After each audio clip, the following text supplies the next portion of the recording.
Hi friends, నా పేరు నాగేశ్వరరావు. మీరు చూస్తున్నారు తెలుగు కాంపిటేటివ్ ఎగ్జామ్స్. చూడండి ఫ్రెండ్స్, గ్రూప్ 2కి సంబంధించి నోటిఫికేషన్ అనేది రావడం జరిగింది. మనం ఈ నెల 10వ తారీఖు నుంచి కూడా అప్లై చేసుకోవచ్చు. ఈ నెల 31 వరకు కూడా టైం అనేది ఉంది. దీని గురించి పూర్తి విషయాలు అనేవి ఇప్పుడు ఈ వీడియోలో మనం చూద్దాము. ఖాళీల విషయానికి వస్తే, క్యారీ ఫార్వర్డ్ వేకెన్సీస్ విషయానికి వస్తే మనకి టోటల్గా 94 పోస్టులు అనేవి ఉన్నవి. ఫ్రెష్ వేకెన్సీస్ విషయానికి వస్తే 198 పోస్టులు ఉన్నవి. దీంట్లో చూడండి, మున్సిపల్ కమిషనర్ గ్రేడ్ 3కి సంబంధించి 3 పోస్టులు ఉన్నవి. 18 నుంచి 42 సంవత్సరాల వరకు కూడా ఏజ్ అనేది ఇవ్వడం జరిగింది. శాలరీ అనేది 29,760 రూపాయల నుంచి 80,930 రూపాయల వరకు ఉంటుంది. డిప్యూటీ తహసీల్దార్కి సంబంధించి 18 నుంచి 42 సంవత్సరాల ఏజ్ ఇవ్వడం జరిగింది. శాలరీ అనేది మనకి ఒకే విధంగా ఇవ్వడం జరిగింది. మనకి 16 పోస్టులు అనేవి ఉన్నాయన్నమాట. తర్వాత extension officer in Panchayati Raj and rural డెవలప్మెంట్కి సంబంధించి మనకి మొత్తం 40 పోస్టులు ఉన్నవి. Probation and access sub inspector పోస్టులు వచ్చేసి 50 ఉన్నవి. అసిస్టెంట్ రిజిస్ట్రేషన్ వచ్చేసి 23. ఎగ్జిక్యూటివ్ ఆఫీసర్ గ్రేడ్ 1కి సంబంధించి 6 పోస్టులు ఉన్నవి. ఇవేంటంటే మనకి టోటల్గా ఇంత మట్టికి కూడా 138 ఉన్నవి. ఎగ్జిక్యూటివ్ పోస్టులుగా చెప్పుకోవచ్చు. ఇప్పటి వరకు చెప్పుకున్నవన్నీ కూడా ఎగ్జిక్యూటివ్ పోస్టులు. తర్వాత నాన్ ఎగ్జిక్యూటివ్ పోస్టులకు సంబంధించి assistant selection officer in AP సంబంధించి 150 పోస్టులు ఉన్నవి. 26,600 నుంచి 77,030 రూపాయల వరకు కూడా మనకి ఏంటంటే శాలరీ అనేది ఉంటుంది. అసిస్టెంట్ సెక్షన్ ఆఫీసర్, దీనికి కూడా శాలరీ అనేది అలాగే ఉంటుంది. 15 పోస్టులు అనేవి ఉన్నవి. అసిస్టెంట్ సెక్షన్ ఆఫీసర్ లా డిపార్ట్మెంట్కి సంబంధించి 1 పోస్టు. అసిస్టెంట్ సెక్షన్ ఆఫీసర్ 12 పోస్టులు. Senior accountant in AP work accounts sub service ఇవి వచ్చేసి మనకి 20 పోస్టులు. టోటల్గా చూసుకుంటే 198 పోస్టులుగా చెప్పడం జరుగుతుంది. క్వాలిఫికేషన్ విషయానికి వస్తే చూడండి, ఓవరాల్గా చెప్పుకోవాలంటే సంబంధిత విభాగంలో డిగ్రీ అనేది పూర్తి చేసి ఉండాలి అని చెప్పవచ్చు. ఓకే, మీరు దేనికి దానికే క్వాలిఫికేషన్ అనేది అంతా కూడా స్క్రీన్ మీద చూసుకోవచ్చు. ఏంటంటే ఇదంతా చెప్పుకోవాలంటే మనకి వీడియో అనేది చాలా వరకు కూడా లాంగ్ అవుతుంది. ఏజ్ విషయానికి వస్తే 18 నుంచి 42 సంవత్సరాల వరకు కూడా ఏజ్ ఇవ్వడం జరిగింది. ఎస్సీ, ఎస్టీ అండ్ బీసీ వారికి 5 సంవత్సరాలు, ఫిజికల్ హ్యాండిక్యాప్స్కి 10 సంవత్సరాలు, ఎక్స్ సర్వీస్ మ్యాన్కి 3 సంవత్సరాల వరకు కూడా ఏజ్ రిలాక్సేషన్ అనేది ఇవ్వడం జరిగింది. ఫీజు విషయానికి వస్తే అప్లికేషన్ ప్రాసెసింగ్ ఫీజు వచ్చేసి 250 ఉంటుంది. అదేవిధంగా ఎగ్జామినేషన్ ఫీజు వచ్చేసి 80 రూపాయలు ఉంటుంది. ఎస్సీ, ఎస్టీ, బీసీ, ఫిజికల్ హ్యాండిక్యాప్స్కి, ఎక్స్ సర్వీస్ మ్యాన్కి ఎగ్జామినేషన్ ఫీజు నుంచి మినహాయింపు అనేది ఉంటుంది అని చెప్పవచ్చు. మీరేంటంటే నెట్ బ్యాంకింగ్ ద్వారా కానీ, క్రెడిట్ కార్డ్, డెబిట్ కార్డ్ దేని ద్వారా అయినా సరే ఫీజు అనేది పే చేయొచ్చు. పరీక్ష విధానం వచ్చేసి ఏంటంటే ఫస్ట్ మనకి ప్రిలిమినరీ ఎగ్జామినేషన్ అనేది జరుగుతుంది. తర్వాత మెయిన్ ఎగ్జామినేషన్ అనేది జరుగుతుంది. ఈ ఎగ్జామ్స్కి సంబంధించి ఏంటంటే ఫస్ట్ వచ్చేసి మనకి సెక్షన్ ఏ, సెక్షన్ బి కింద general studies and mental ability, social and cultural history of Andhra Pradesh and Indian constitution నుంచి 150 మార్కులు ఉంటుంది. ఇదేంటంటే మొత్తం మనకి 150 నిమిషాల వరకు టైం అనేది ఉంటుంది.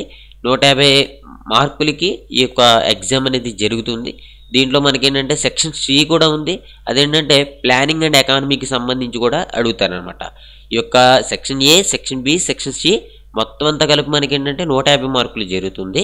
తర్వాత మెయిన్ ఎగ్జామ్ విషయానికి వస్తే పేపర్ 1లో జనరల్ స్టడీస్ అండ్ మెంటల్ ఎబిలిటీకి 150 మార్కులు. అదేవిధంగా social history of Andhra Pradesh, the history of various social and cultural movements in Andhra Pradesh, general overview of the Indian కాన్స్టిట్యూషన్కి సంబంధించి 150 మార్కులు. 150 నిమిషం టైం ఉంటుంది.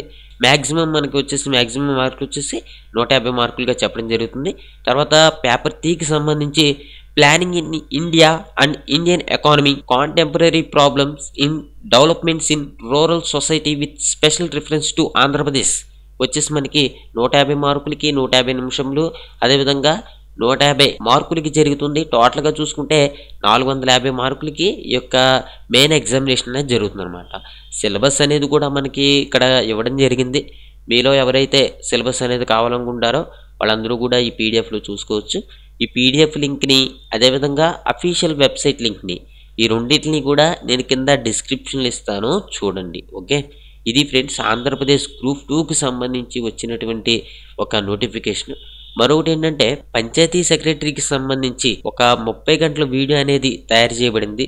అది చూడడం ద్వారా ఏంటంటే మీరు ఈ యొక్క ప్రిలిమినరీ ఎగ్జామినేషన్లో పార్ట్ బి అనేది కంప్లీట్ చేసుకోవచ్చు. మెయిన్ ఎగ్జామ్లో పేపర్ 2 అనేది కంప్లీట్ చేసుకోవచ్చు అనమాట. ఈ 30 గంటల వీడియో చూడడం ద్వారా మీరు ఓవరాల్గా సిలబస్ అనేది కవర్ చేయొచ్చు. మీకు ఏంటంటే లేటెస్ట్ పథకాలతో కూడా ఈ వీడియో అనేది మేము మీకు పంపిస్తాము. మీలో ఎవరైనా సరే ఆ వీడియో కావాలి అని అనుకుంటే ఇప్పుడు నా మెయిల్ ఐడి కనిపిస్తుంది కదా, ఆ మెయిల్ ఐడికి మీ పేరు స్పేస్ మీ మొబైల్ నెంబరు స్పేస్ మీరు అంతకు ముందులో ఏదైనా బుక్ చదువుంటే ఆ బుక్ నేమ్ రాయండి, లేకపోతే మీరు ఫ్రెష్ క్యాండిడేట్ అయితే ఫ్రెష్ అని రాయండి. ఓకే, రాసిన తర్వాత మేము ఏం చేస్తామంటే బ్యాంక్ డీటెయిల్స్ పెడతాము. మీరు 1000 రూపీస్ పే చేసిన తర్వాత మీ మెయిల్ ఐడికి ఈ వీడియో అనేది పెడతాము. ఇదేంటంటే మీ వీడియోలోనే మీ యొక్క మెయిల్ ఐడి ఓపెన్ చేసి వీడియో అనేది మీకు ప్లే అవుతుంది అనమాట. ఓకే, ఏంటంటే ఎగ్జామ్ అయ్యేంత వరకు కూడా ఇది మీ మెయిల్ ఐడిలో ఉంటుంది. ఒకవేళ మీరు పొరపాటున ఎప్పుడైనా డిలీట్ చేసినా ఏం చేసినా సరే మళ్ళీ మేము పెడతామన్నమాట. మీరు ఎన్నిసార్లు కావాలంటే అన్నిసార్లు ఓపెన్ చేసి చూసుకోవచ్చు. మీకు ఏంటంటే ఎక్కడ వరకు ఆపుకోవాలి అక్కడ వరకు కూడా ఆపుకుని మొత్తం అంతా కూడా ప్రిపేర్ అవ్వచ్చు అనమాట. ఓకే, ఇది ఫ్రెండ్స్ ఈ యొక్క పంచాయతీ సెక్రటరీ పేపర్ 2 అదేవిధంగా పార్ట్ బికి సంబంధించినటువంటి మెటీరియల్ అయితే ఉంది. ఓకే, మరో విషయం ఏంటంటే మీరు ఈ తెలుగు కాంపిటేటివ్ ఎగ్జామ్స్ అనే ఛానల్లో సబ్స్క్రైబ్ చేసుకోవడం ద్వారా మీరేంటంటే ప్రతిరోజు కూడా గవర్నమెంట్ జాబ్ ఇన్ఫర్మేషన్ తెలుసుకోవచ్చు. మీరు కాంపిటేటివ్ ఎగ్జామ్స్ కూడా ప్రిపేర్ అవ్వచ్చు. ఓకే, మీతో ఒక చిన్న విషయం, మీరేంటంటే ఈ యొక్క జాబ్ మేళాకి సంబంధించినటువంటి వీడియోస్ పెట్టినప్పుడు చాలామంది మిస్ అవుతున్నారు. మీరు అలా మిస్ కాకుండా ఉండాలంటే మీరు సబ్స్క్రైబ్ బటన్ మీద క్లిక్ చేయడంతో పాటు పక్కనే ఉన్నటువంటి బెల్ ఐకాన్ కూడా యాక్టివేట్ చేసుకోండి. చూడండి ఫ్రెండ్స్, మీ అందరికీ మరొక చిన్న విషయం, మీకు మీ కుటుంబ సభ్యులందరికీ కూడా ఈ యొక్క నూతన సంవత్సర శుభాకాంక్షలు. Thank you for watching. Have a nice day.